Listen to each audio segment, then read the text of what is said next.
வணக்கம். அறிவோம் அரசியல்.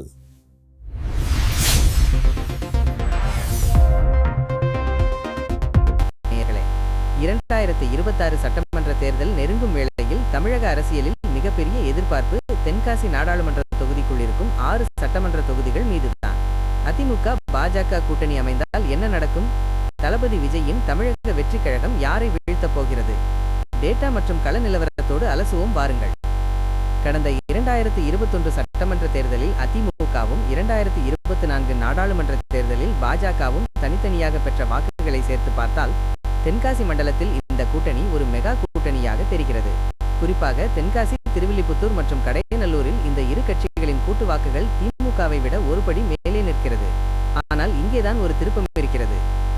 தற்போது அரசியலில் குதித்துள்ள விஜயின் தமிழக வெற்றி கழகம் இந்த 6 தொகுதிகளிலும் வாக்குகளை பிரிக்கப் போகிறது. இதில் முக்கியமாக எடப்பாடிக்கு எதிரான வாக்குகளும் பாஜகவுக்கு எதிரான சில பொதுவான வாக்குகளும் விஜய் பக்கம் சாய வாய்ப்புள்ளது. இது யாருக்கு பாதகம்? ராஜபாளையம், வாசுதேவநல்லூர் மற்றும் தென்காசி இந்த 3 தொகுதிகளிலும் விஜய் பிரிக்கும் வாக்குகள் பெரும்பாலும் அதிமுகவின் வாக்கு வங்கியை தான் பாதிக்கும் என தெரிகிறது. ராஜபாளையத்தில் திமுகவின் பலம் ஏற்கனவே அதிகம். வாசுதேவநல்லூர் மற்றும் தென்காசியில் மிக குறைந்த வித்தியாசமே இருப்பதால் விஜய் பிரிக்கும் வாக்குகள் அதிமுகவின் வெற்றியை தடுத்து திமுகவின் வெற்றியை ஏறக்குறைய உறுதி செய்கிறது. ஆனால் நாணயத்தின் மறுபக்கம் வேறாக இருக்கிறது. திருவில்லிபுத்தூர் இங்கே திமுகவின் வாக்கு வங்கி மற்ற தொகுதிகளை விட குறைவு. கடையநல்லூர் ஏற்கனவே அதிமுக வலுவாக இருக்கும் இடம். சங்கரன்கோவில் இங்கேதான் மிகப்பெரிய டிவிஸ்ட்.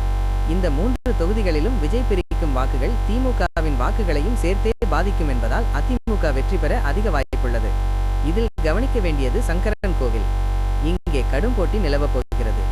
அதிமுக வெற்றி பெற வாய்ப்பிருந்தாலும் இளைஞர்களின் ஆதரவோடு விஜய் இங்கே நேரடியாக வெற்றி பெற்றாலும் ஆச்சரியப்படுவதற்கில்லை. சங்கரன்கோவில் இந்த தேர்தலின் டார்க் ஹார்ஸ் தொகுதியாக மாறலாம். ஆக கூட்டணிகள் ஒரு பக்கம் இருந்தாலும் விஜயின் வருகை தென் மாவட்ட அரசியலை தலைகீழாக மாற்றப் போகிறது என்பது மட்டும் நிச்சயம். நீங்கள் என்ன நினைக்கிறீர்கள்?